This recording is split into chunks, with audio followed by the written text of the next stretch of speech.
Hello and welcome back to History for Atheists. My guest today is Dr Philipp Nothaft. Philip is a Fellow of All Souls, Oxford, and a historian specialising in astronomy, astrology and calendars in late antiquity, the Middle Ages and early modern Europe. He's also the author of a key paper on the question of why Christmas falls on December 25th, which is our main topic today. It's often claimed in pop history that Christians stole a pagan feast day and made it into Christmas, and this is a version of a thesis scholars developed in the late 19th century. But Philip and several other recent scholars have bolstered an alternative theory that seems to fit the evidence better, as he'll discuss with me today. So, Dr. Philipp Nothaft, thank you very much for joining us for this morning for me, this evening for you. Happy Christmas. Same to you. Thanks for having me. Actually, I don't know what the tradition is in Europe, but here in Australia, we usually only say Happy Christmas on Christmas Day, is it? Whereas the Americans say it pretty much all month. I don't know what the standard process is in your part of the world. I guess the assumption is that if you see somebody for the last time before Christmas, you say it, but you don't say it constantly. The Americans it's like a month-long festival. But anyway, so thanks for joining us and do appreciate your taking the time to discuss this. I know it's something that you like to discuss, and it's something I spend most of December discussing, particularly on Twitter. So let's talk about the date of Christmas. Now, if I Google origins of Christmas, I will find literally thousands of articles telling me that the origins of Christmas are in a pagan festival. Though the funny thing is these articles tend to contradict each other about which pagan festival it's based on. But if we're talking about the date of Christmas, I constantly come up against people every year at this time of year that tell me that there was a pagan festival on the 25th of December, that the Christians stole that pagan festival and turned it into Christmas, and that both the date and all of the traditions we have associated with Christmas are pagan in origin. But you, a mere historian, so what would you know? You think, and you and others argue that that's not true. So before we talk about what you think is correct, can we first talk about what's the origin of that claim, the origin of the claim that it was pagan in origin? I mean, that takes us back to the Reformation. When the Reformation happened, some Protestant scholars and reformers really tried to apply the axe to almost the entirety of the existing liturgy, right? And read everything out that was not scripturally grounded. And of course, most of Catholic liturgy wasn't scripturally grounded in a very a literal sense.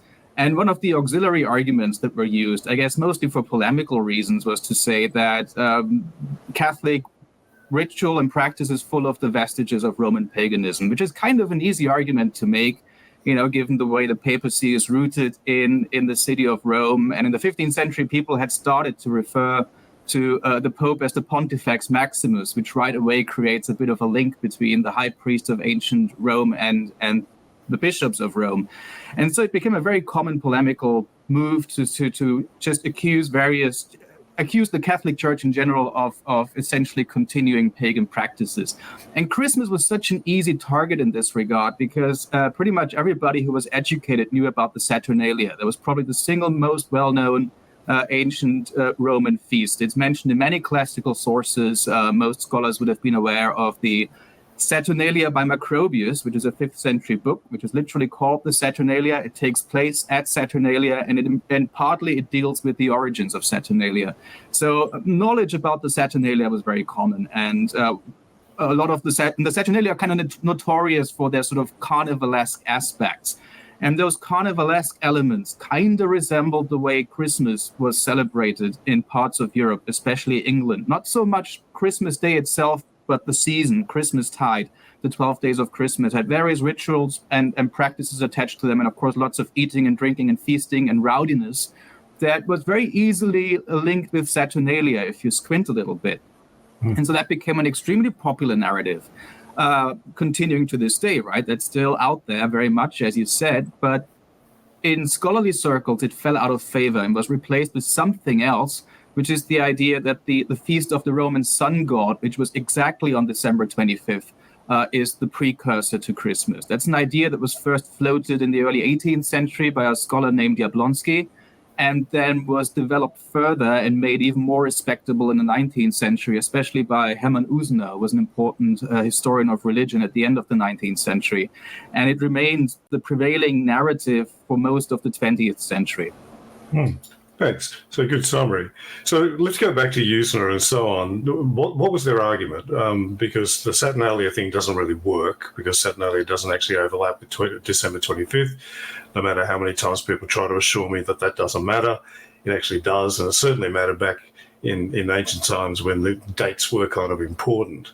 But the theory of what we call the history of religion school, so Usener's German scholarly context, what was the argument and what was it based on? Was it simply that there was this feast day on the 25th, the feast of Sol Invictus, and therefore that was appropriate, or was there more to it than that?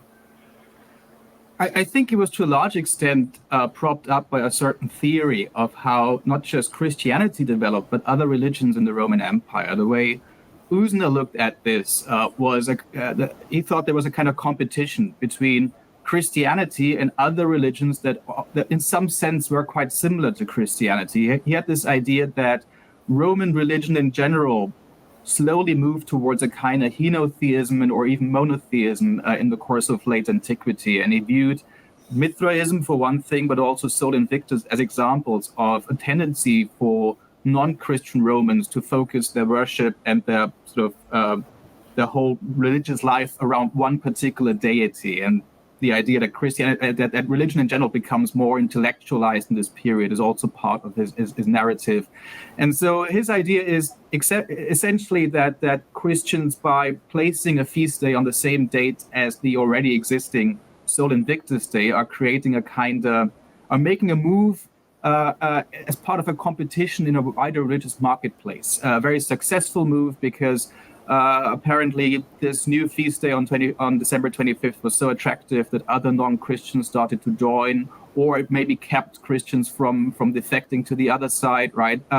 It's not so clearly articulated what exactly the intention of the Catholic Church was, but what Usener what he emphasized quite a bit is that it was a kind of way of competing and essentially supplanting existing pagan religions. And the evidentiary basis, I think, wasn't exactly that important because it didn't have much to go on. Of course, there was a reference to the Sol Invictus feast in one 4th century calendar. There were a few other references to Sol Invictus, and then the single most sort of eloquent piece of evidence that Usener or anybody else was able to refer to is a marginal gloss in the 12th century Syriac manuscript, which essentially gives an encapsulated sort of a short version of the history of religion's hypothesis. But of course, it's very difficult to reasonably rely on a 12th century marginal gloss and imagine that whoever wrote this marginal gloss really knew what was going on in Rome in the 4th century. So long story short, all Usener had was really a model of what happened in the sort of wider religious atmosphere of the 4th century, and not so much in terms of hard evidence. So just to go back to that document that you mentioned, the 12th century one. So this is a marginal gloss of a work, so a marginal note of a work by Jacob Barsalipi, so a Syriac work in the 12th century. So centuries after and a long way away from where and when we're talking about. But that marginal gloss does say those guys over there in the West basically appropriated a pagan festival of the unconquered sun on December 25th on the calendar of January, so December 25th, and this is the origin of their Western Christmas, and they celebrate Christmas on the wrong day because we celebrate it over here in the East on the right day.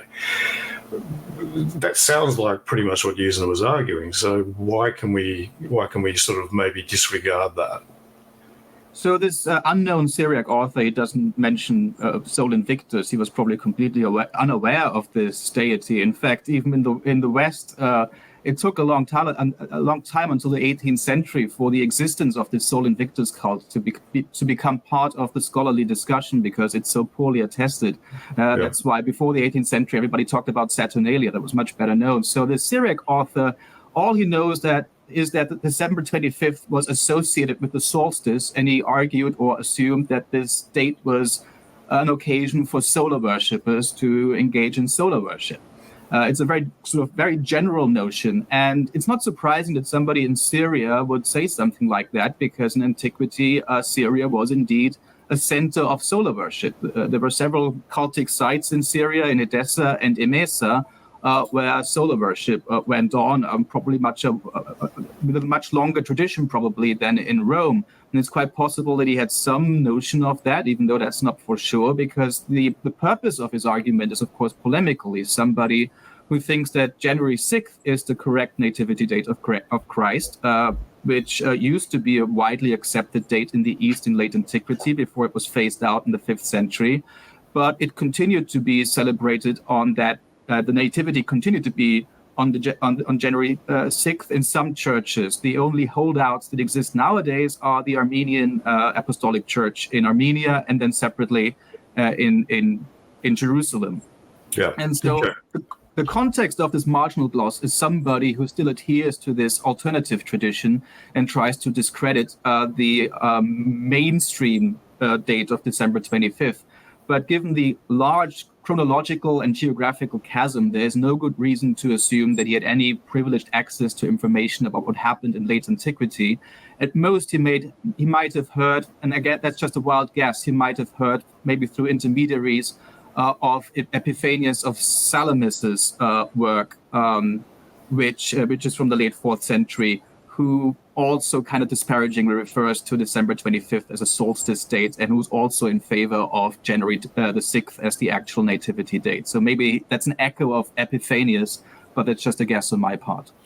Actually, that would make some sense. Sorry, my mistake. You're right. The Barsalibi note doesn't mention Sol Invictus. It simply says the birthday of the sun. So you're quite right.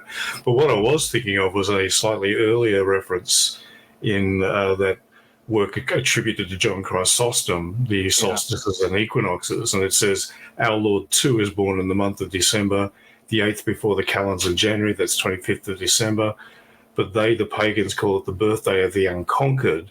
So who is more unconquered than our Lord? Or if they say it's the birthday of the sun, we may say he is the son of justice. So this is, I suppose, could be argued as another link to support the older Usener basis theory. What do you make of that piece of evidence? I mean, I don't think that piece of evidence tells us anything either way. It simply attests to a situation which existed in the 4th century and possibly slightly before and slightly after, where two feasts coexisted on December 25th, namely Christmas and the Natalis Invicti, which is a feast that is partly the birth date of the sun, which makes sense because it was associated with the winter solstice. It was probably also the feast of the dedication of a temple, because Natalis in an ancient Roman context often refers to the dedication date of a temple for a particular deity. And we know that the Emperor Aurelius in around 274 dedicated a temple for Sol, the sun god. And it's quite likely that these later references to Natalis Invicti are in part a reference to the date on which this dedication happened, which then also became the birthday of the sun god. So those two feasts coexisted, and it's completely possible, and I'm very happy to actually accept that. I was never of the opinion that the idea that there might have been some cross currents and influences between Sol Invictus and Christianity is completely absurd. On the contrary, it makes a lot of sense to a certain extent. But influence doesn't mean that, for instance, December 25th as the nativity date was only selected on that basis.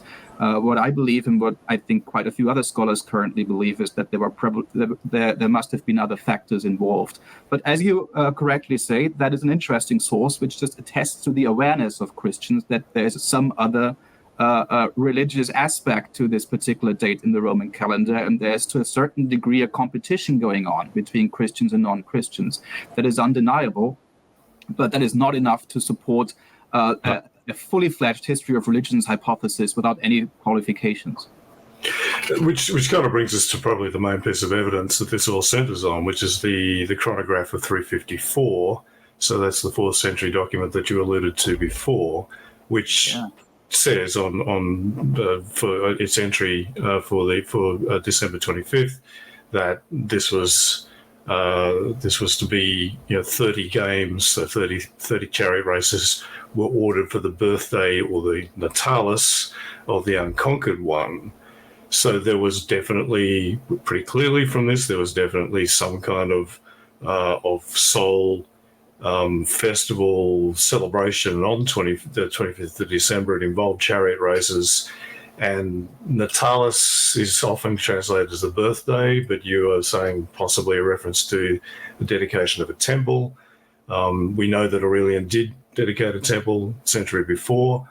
And so you're saying, okay, this is possibly a celebration of that dedication, but we've got sun worship in a form of dedicated chariot races on the 25th of December.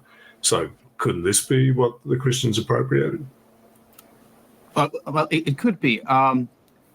I'm almost tempted to go off on a huge tangent talking about this chronograph, because it's actually a very complicated story, right? Many people refer to this chronograph when they talk about this subject. I don't think have a very clear understanding of what this source is. Well, please do. The source that we're talking about right now is primarily a calendar. It's a calligraphically produced and illustrated calendar that was made by a calligrapher named Philocalus for a senator named Valentinus.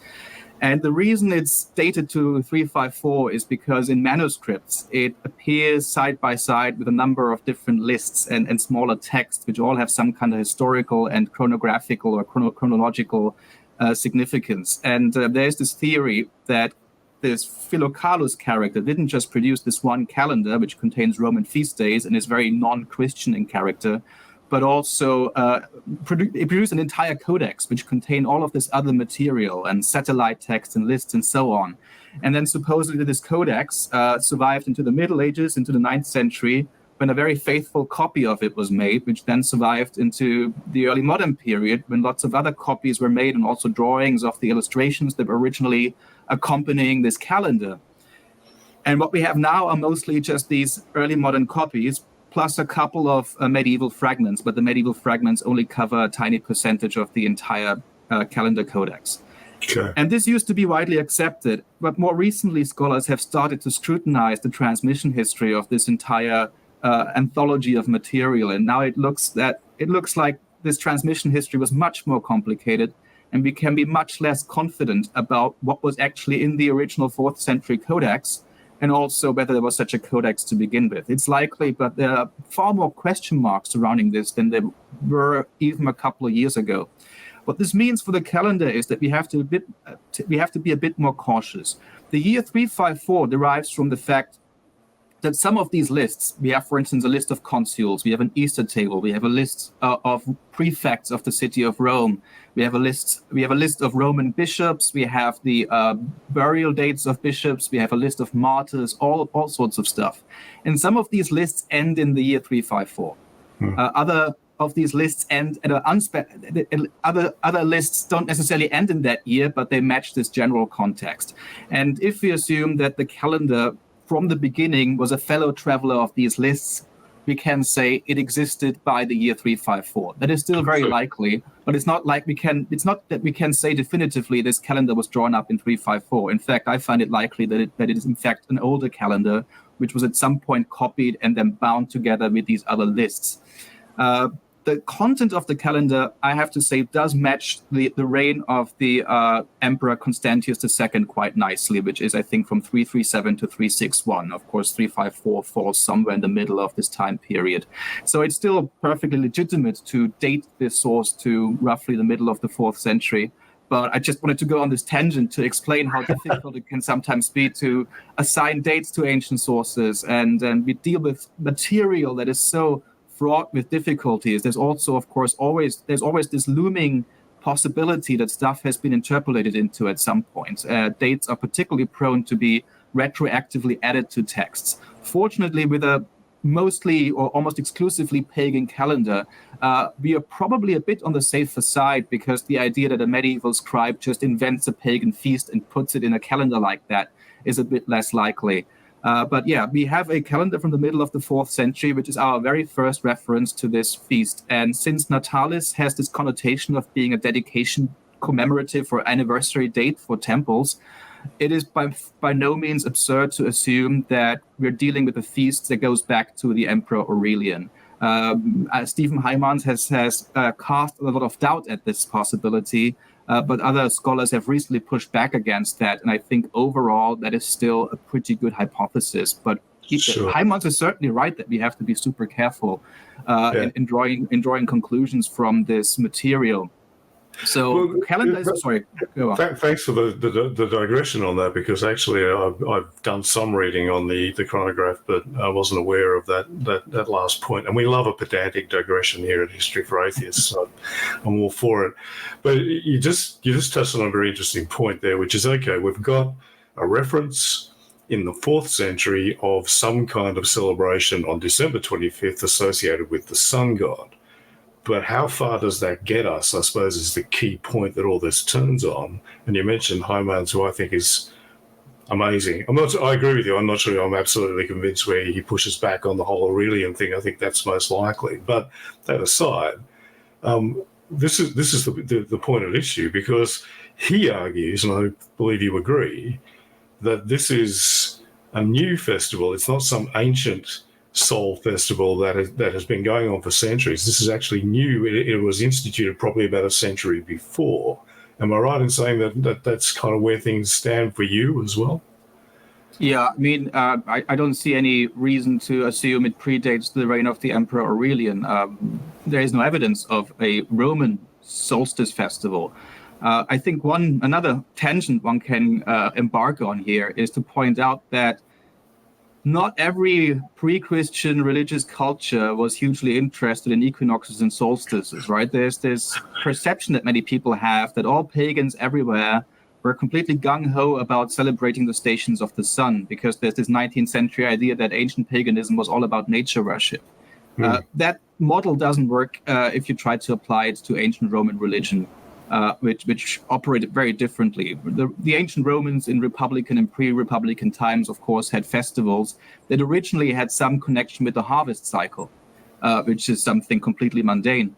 But the ancient Roman calendar before the Julian calendar was not very astronomically aligned at all. It was notionally a lunar calendar, but it didn't even align with the lunar phases, and even less so with the seasons. And there's no evidence that Romans ever tried to stage any kind of celebrations around solstices and equinoxes as astronomical events. They simply celebrated at particular dates in their calendar. And those dates could actually change the seasonal context quite a bit. And so it's really only with the introduction of the Julian calendar in 45 BC that they even have a basis for, in their religious practices, for paying more attention to the solar cycle and the stations of the sun, or the 4 cardinal points of the solar year. And in the Roman Mediterranean world, it actually is noticeable that after the 1st century BC, so during the first the first 3 centuries essentially of the Common Era, that religious practices and religious iconography becomes more astronomical, or more astrologically and cosmologically charged. There are more references to the zodiac, to the sun, to the moon, and to the planets, and so on.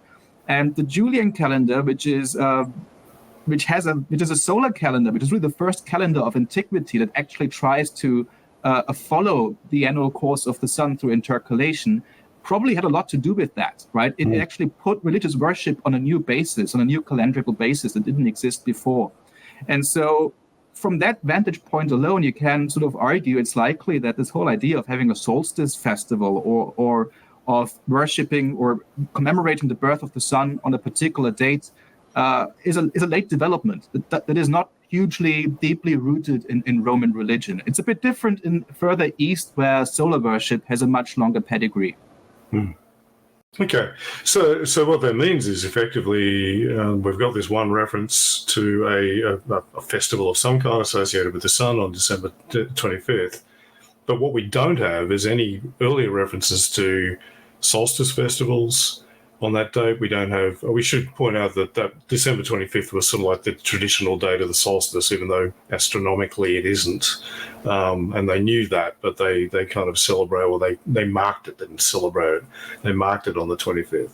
But what we don't have is earlier references to any kind of solstice religious solstice festival on the 25th before this one.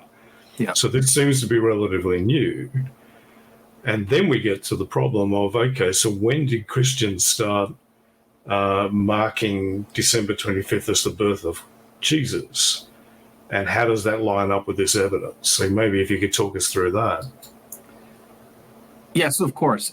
So that what you said is entirely correct. Everything points to December 25th as a pagan solar festival,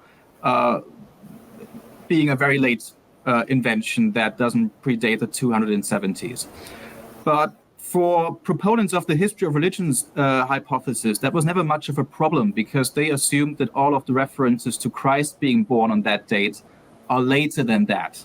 Right. And more recent research, I think, has shown that we cannot be confident about that. In fact, there was a time when this was already well known that there are references to December 25th that are earlier, but those gradually got eliminated and passed, or essentially got written off as interpolations. But there are still pieces of evidence there that we need to consider. And I think the two sources that are most important here are the various texts that are attributed to Hippolytus of Rome, and then there's also the Chronicle of Julius Africanus. The Chronicle of Julius Africanus is a pretty straightforward story. It takes less time to explain. He was one of the first chronicler amongst the Christians who wrote an entire chronicle that starts with the creation of the world and ends with the present. And it was very influential in the Greek-speaking East. Unfortunately, we have the chronicle no longer exists. All we have are fragments, which means citations in other people's works. And you have to work very hard to puzzle together the pieces of this chronicle to get some idea what it actually said. And there's always the possibility that the people who cite this chronicle in later centuries alter the content. So there's lots of uncertainty. But the pieces of the puzzle that are still available, the pieces of this mosaic, suggest that Julius Africanus began every year in his chronicle with March 25th, which, just like December 25th was traditionally the summer solstice, March 25th was traditionally the vernal equinox in Roman calendrical tradition. Okay. And there's a long tradition in early Christian writing of assuming that the world was created on this date. Whether it was the first day of creation or the fourth day of creation when the sun was made, it is almost consistently associated with March 25th. So it's no surprise that if Julius Africanus would have done exactly the same. So his years begin on that date, and it's also pretty obvious from the existing fragments that he counted exactly 5.5 millennia between the creation of the world and the incarnation of Christ, which is another idea that precedes him, actually. So you have this very round interval between these two cosmologically very significant events. And it seems that he also made the incarnation the beginning of one of these years, which makes sense if you have a round number of years between the start of your chronicle and the incarnation. He refers to the incarnation as sarkosis, which in Greek means exactly the same as incarnation. It's an exact verbal equivalent. And if that means conception, which I think is more likely than the alternative, then that would mean that he assumed that Christ was born at least close to December 25th. Sure. So sarkosis from the Greek sarka, meaning body, flesh. Yeah. So this is where he became flesh. That would make sense as being a reference to conception rather than a reference to birth. Is that the argument?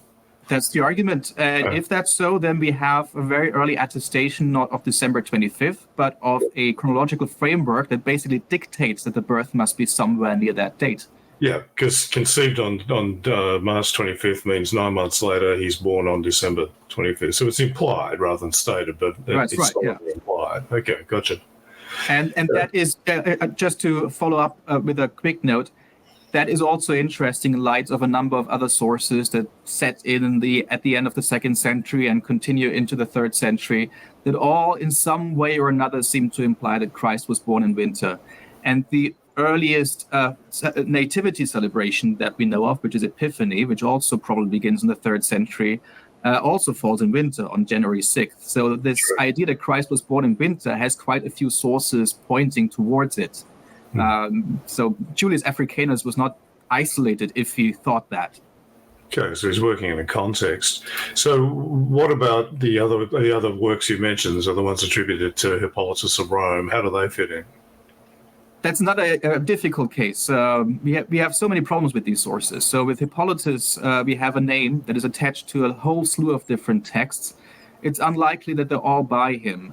He's associated with a Christian community in Rome in the early 3rd century, although there's a theory that the author himself came from the East somehow. It's a very hard problem to get to the bottom of, because you can essentially have all sorts of different theories, which works were written by the same guy, or maybe there were several different authors called Hippolytus. We can put this aside because there is a very interesting epigraphically preserved source, which is an inscription on a statue, which is quite straightforwardly datable to the 3rd century. That's a statue that's now at the entrance of the Vatican Library. It is essentially a statue of a seated figure on a throne. The upper part of the torso was actually destroyed, but then in the 16th century, when the statue got rediscovered, a new body was essentially put on top of it, and it now looks like a bearded man who supposedly is Hippolytus. In reality, it was probably a statue of a woman originally. But that's not important. The reason the 16th century archaeologists believe that's a statue of Hippolytus is because of the inscription, which is a list of works, some of which look a bit like works, but to judge by the title, look like works written by Hippolytus or one of these different Hippolytuses. And more importantly, there are 2 calendrical tables on this statue, on the throne of the statue. One is a table of Passover dates, basically a table of Easter full moons, and the other is a table of Easter dates. And both of these are based on a 112-year cycle. And there are references to this type of cycle in early Christian literature, in Eusebius and Jerome, and they both ascribe this cycle to Hippolytus. And we have a much, much later medieval Syriac manuscript, which essentially gives us a carbon copy of that inscription, attributing it to Hippolytus of Rome. So it's pretty clear that there's a connection between this Easter cycle and Hippolytus.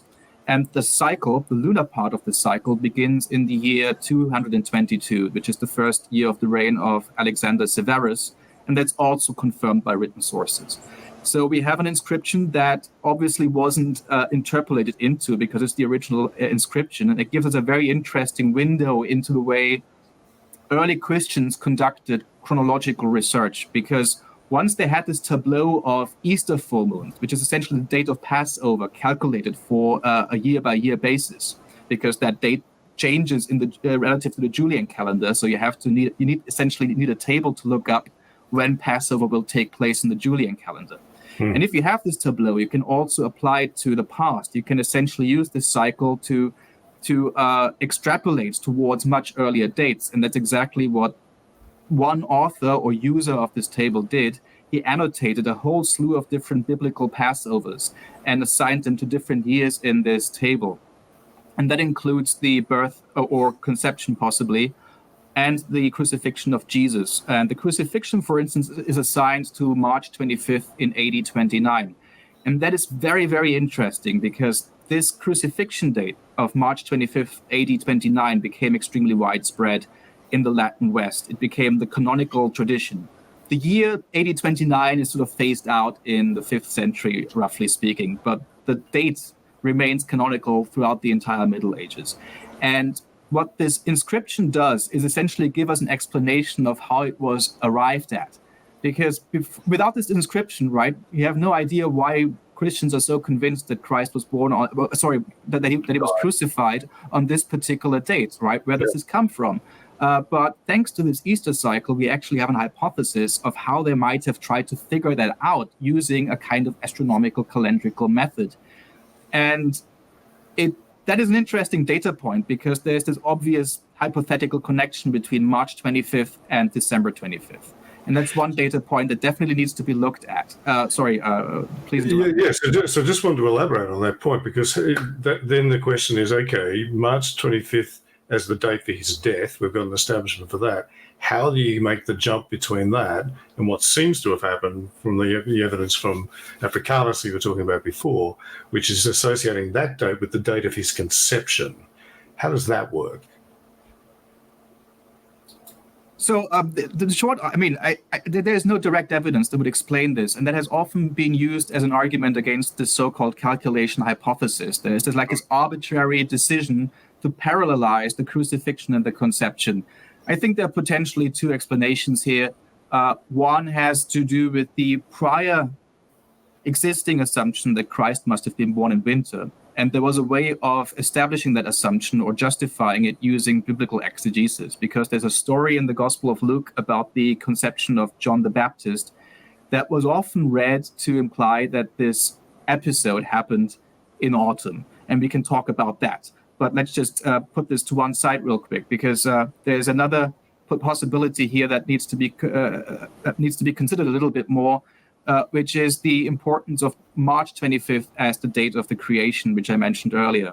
Yeah. There's a strong tendency in early Christianity and also in medieval Christianity to treat Adam and Christ as typological counterparts and treat Adam as a precursor of Christ. Adam had his fall.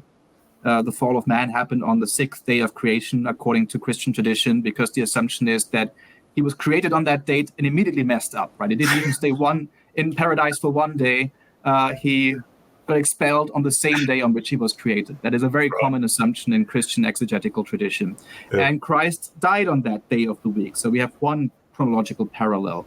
And it seems likely to me, at least, and Julius Africanus also points in this direction, that there was this temptation to assume that the creation of the world and the incarnation of Christ are events that stand in some kind of typological relationship, and that the world was essentially recreated when Christ was incarnated. And that might be part of the reason why putting the conception on the same date or at the same time was maybe attractive. That's speculation, although it's borne out to a certain extent by the way later Christians write about these issues. There's another point I wanted to make, which is that Hippolytus also gives us a possible indication that December 25th was already regarded to be the date of birth at his time, for two reasons. One is that his name is also attached to a commentary on the book of Daniel, which is in fact the earliest preserved Christian commentary on a book of the Old Testament, which was probably written quite soon after 200. If that's true, it's an exceptionally early text. And there's a passage in that commentary which once again mentions these 5,500 years between the creation of the world and the incarnation of Christ, but it also mentions the birth. And in most manuscripts, that birth is explicitly dated to December 25th. However, there's one manuscript, which is one of the earliest, which doesn't have this additional information. And then the earliest manuscript actually has two dates, December 25th and a fragment of another date. And most scholars believe or have believed ever since the 19th century that this is the result of an interpolation, which can happen very easily. Because once Christians are convinced that December 25th is the correct date, there's a temptation to just insert that into texts where the date wasn't included, or maybe another date was included, and that gets replaced with the supposedly correct date. This can happen very easily. If you study textual transmission, you find examples like that a lot.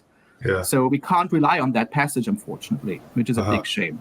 But then Tom Schmidt, a couple of years ago, looked a bit closer at the so-called Chronicle of Hippolytus. And this Chronicle of Hippolytus, which is, again, very badly preserved, unfortunately, is very closely linked with this Easter table that I mentioned earlier. So the chronological intervals between all of these Passovers that are inscribed on that statue are the same as found in this chronicle. So there's a clear connection between them. And Tom Schmidt found a passage which can be read to imply that there's a 9-month interval between the date of the creation and the birth of Christ. If that's the correct reading of this passage, which I think is possible, then that's yet another indication that this December 25th nativity tradition is very, very old. Goes back to at least to the 230s, but probably earlier. Okay. Now that's important, but there's still this question: why winter, right? Because you could, of course, also have a similar, parallelism between the creation and the incarnation if you read incarnation as referring to the birth of Christ. That wouldn't make a huge difference. And I think that's where exegesis plays an important role. That's where this passage in Luke plays an important role. And sort of my main contribution to this entire scholarly debate has been to essentially put a magnifier on that particular issue and show that this particular reading of the Gospel of Luke was much more widespread in in early Christianity that people have assumed, because it's usually, the argument used to be that this reading of Luke, which implies that John the Baptist was conceived in autumn, which would implicitly put the birth of Christ in winter, that this reading is very late. It is an ex post facto justification of the already existing traditions of celebrating Christmas in winter and having the Annunciation in March and so on. But I think that misreading of Luke is quite old. And if that's true, then that would have been a factor towards pushing the conception or towards putting it on this March date, because that's the only thing that's left, right? If you already assume that Christ was born in winter, you have to put the conception in spring. And if that's true, that's pretty much your answer why these dates line up the way they do. Yeah. Does that make any sense? Look, it absolutely does, and it's interesting, and thanks for laying that out, because it is quite complex. And as you say, there's inference from evidence, but it's kind of a series of inferences that kind of line up in one direction. And what it means is that we effectively, I suppose to summarize, is that we have all of this stuff happening in the Christian sphere, pointing towards December 25th and eventually aligning on December 25th as the date of his birth, before we have a Roman emperor instituting a very new festival on that date. So all of this is happening before the Roman pagan festival of the sun. So it's not these guys stealing that. This is all happening quite separate from that. But the interesting thing, I was just thinking while you were going through this, and I've said this before, one of the difficulties with debunking common misconceptions about history is the common misconception stories are usually very simple and easy to understand. They stole a Roman festival. Simple. What you just described is not simple. It's quite complicated and requires a lot of understanding of how all this stuff works, of how manuscript transmission works, how people thought about time. It's very difficult to get your head around. This is one of the things I often struggle with, particularly on Twitter, where you've got 120 characters to try and debunk something. It's almost impossible. Yes. Whereas you can state the myth very, very simply. Yes, the thing about the origins of Christmas is not just one question. It's at least three different questions, right? The first question is, when and why did Christians decide that December 25th is the right date for the actual historical date of Christ's birth?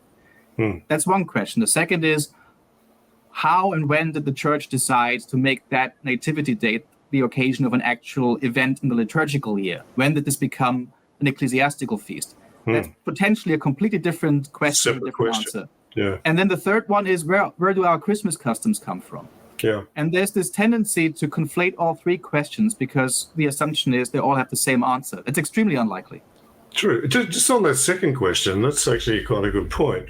When do we start to see a kind of an ecclesiastical, a liturgical celebration of Christmas on December 25th? Yeah, that's an extremely difficult one. I'm not convinced that Christmas was a thing in the 3rd century, even though we have all these potentially very early references to Christ being born, at the very least in winter, but quite possibly on December 25th. I find this likely, although one has to be a bit cautious about this for reasons that we can go into even further. Sure. But I don't see evidence that Christmas was a thing in the 3rd century. The earliest sort of robust evidence that we have are sermons. There's a sermon from the early 360s, if we correctly attribute the sermon to the person we think held the sermon, which was a bishop in North Africa called Optatus. Yeah. And then what is even more robust are a couple of sermons from the early 380s from the East, from Antioch and Constantinople. And these Eastern sermons, especially one held by Chrysostom in Antioch in 386, points out that the congregation in Antioch had just begun celebrating Christmas on that date, and that it's a tradition that had come over from the West.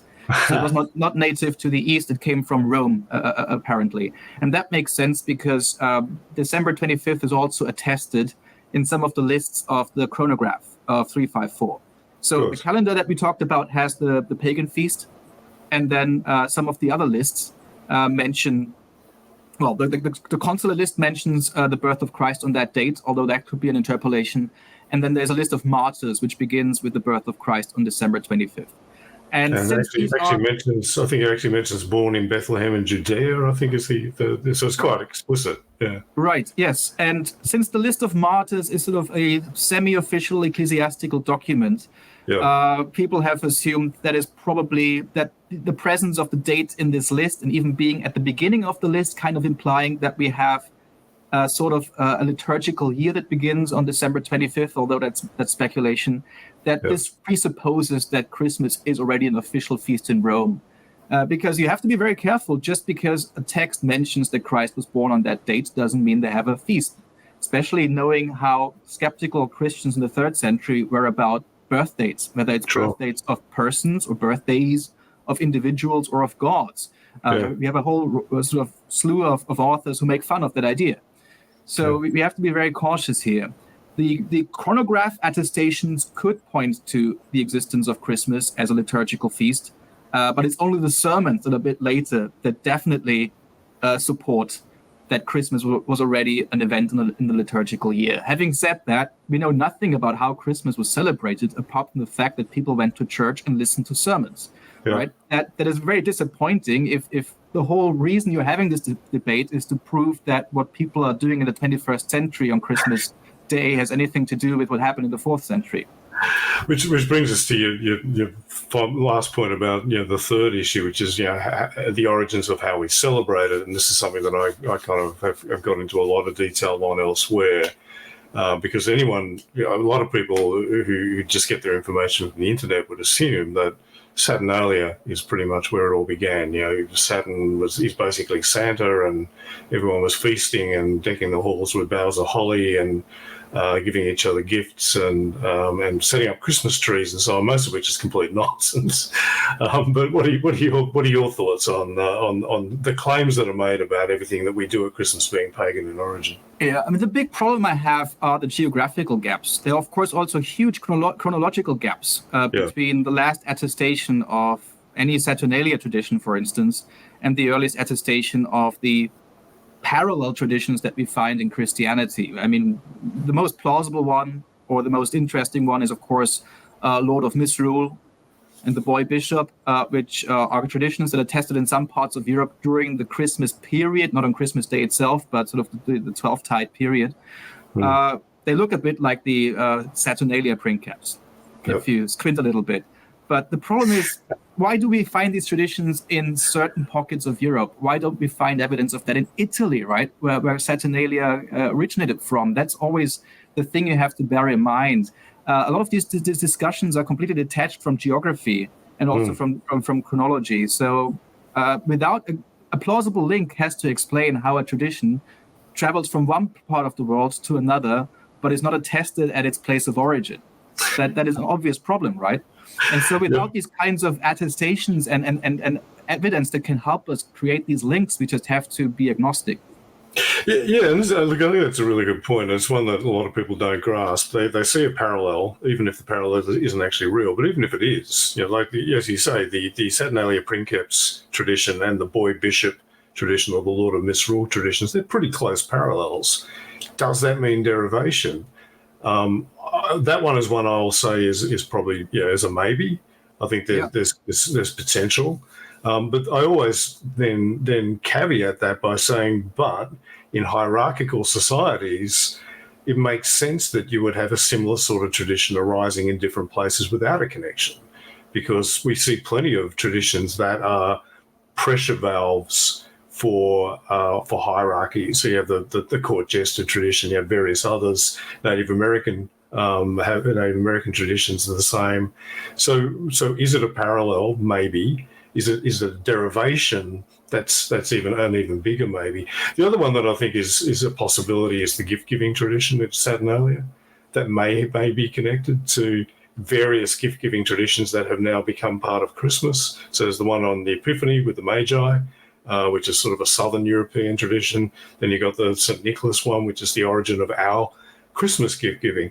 Now, are they connected? Don't know. Are they connected to Saturnalia? Possibly. the dates don't match up very well, but maybe there's a memory there, or people just like giving each other gifts. Just, how can we tell, Yeah, I think in Italy, at least in parts of Italy, there was also a gift-giving tradition on St. Lucy's Day, which is December 13th. Yeah. But I mean, as you know, and as many people know, gift-giving on these saint days is usually connected to stories told about the saints, and gift-giving on January 6th is connected to the adoration of the Magi. There are pretty good independent reasons why Christians develop these gift-giving traditions. You don't even need a Roman feast to explain why these exist. And since the gift-giving on Christmas is certainly not an Italian invention, or I always think about Italy first when I think about Saturnalia, because almost all our evidence concerning Saturnalia is, of course, from the city of Rome. Of course, it was also celebrated in other parts of the empire.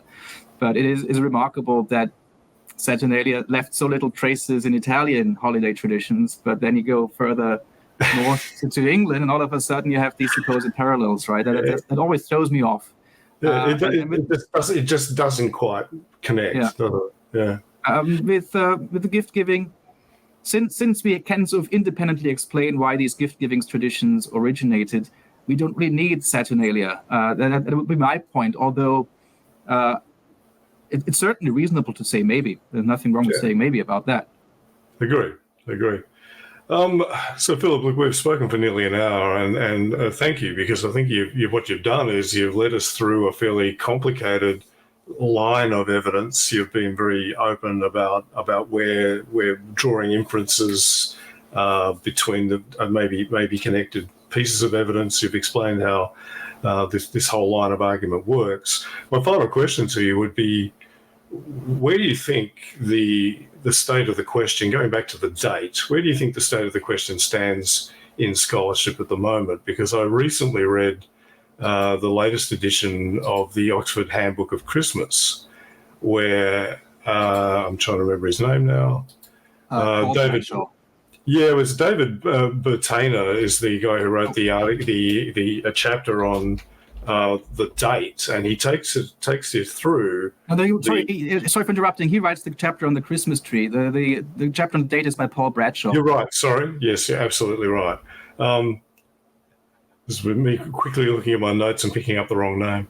But yeah, he kind of summarizes the state of the question, and he gets to the article that you mentioned just then by Schmidt. He gets to the article by Hijmans, and he gets to your article, and then he effectively says, look, this kind of seems to be where the debate stands. So he's coming down on your side. Has there been any more recent stuff that has responded to you, Schmidt and Hijmans, and argued for the older theory on the date of the state of the date question? So have there been responses to your arguments? Great question, Tim. So the short answer is no. Okay. Let me elaborate a little bit. So the whole reason I wrote these articles back in the day, especially the one where I defend the calculation theory, was never because I was 100% convinced that the calculation theory is the one true explanation of how we got December 25th. Yeah. And I'm also not ideologically opposed to the idea that Sol Invictus might have given the church some nudge towards making this date the occasion of Christmas or the nativity feast. That also makes sense to a certain extent, even though it's very hard to demonstrate. I don't have any problem with this alternative explanation. The reason I wrote this article, because there was a period of time in the 20th century where the calculation theory was treated with a lot of condescension as a kind of goofy idea that doesn't make a whole lot of sense and is only out there because they're Christian apologists who want to defend Christmas against the charge that it's really pagan deep down. And I found this attitude a bit, I didn't agree with that. I thought people made it too easy for themselves, and they didn't really try to understand the argument, and they didn't try to understand the evidence. And so I just tried to steelman this calculation theory by trying to forestall certain criticisms that had been leveled against it, and by also just broadening the basis of sources that can be applied to it or can be applied in its favor. And that was my whole intention. I think, and that was also the opinion of scholars before me, that maybe ultimately both of these explanations, these competing explanations, have a grain of truth, and that the ultimate explanation might involve both of them. Of course, we can't really arrive at the ultimate explanation because our sources are so difficult. They're just fraught with these compounding difficulties, and I've pointed some of them out during our discussion. And I think what's happened since my publication, and also thanks to Tom Schmidt, who complements what I wrote very, very nicely, and I think his work is very interesting. Of course, it's also speculative, just like my arguments, but we've arrived at a situation where you can no longer dismiss the calculation theory. And Bradshaw's chapter reflects that. And that's really all I wanted to accomplish, right? Yeah, look, and I think that's a really good thing because, again, people can get dogmatic about this stuff. I've shared your article and Tom Schmidt's article with someone a little while ago, and they came back and said, this feels like apologism. I'm like, well, these guys are not apologists. And I think what you've done very nicely today is made it clear how scholarship works. It's not about being dogmatic and saying, this is definitely what happened. You're acknowledging that because of the nature of our sources, both sides of this potential argument are actually overlapping and also depend on inference and speculation, because that's just the nature of ancient history. People don't get this concept because they probably don't read sources and don't read scholarship. They just read popular works. But this is how it works. You're constantly dealing with uncertain, fragmentary sources where this could be interpolated later. We don't know, maybe, let's acknowledge that, but if it wasn't, let's move on. So I think you've actually been able to make clear for us how the process works, and then I'll link to your article or cite your article on those by Schmidt and Hijmans so that people can read them for themselves and get the detail on this stuff. But I really would like to thank you for joining us today and for getting into the kind of technical detail that we love on History for Atheists. We like getting down into the weeds. So it's been great fun for me and hopefully the listeners as well. So Philip, thank you very much, and happy Christmas - Saturnalia - Sol Invictus. Happy Christmas to you, sir. Okay, bye-bye. Well, I hope you enjoyed my conversation with Dr. Philipp Nothaft. If you want to understand the details of the calculation theory better, I'll list his paper and those by Stephen Hijmans and Thomas Schmidt that we referred to in the description for this episode. And if you're watching or listening to this at Christmas time, have a great festive season and see you again here soon.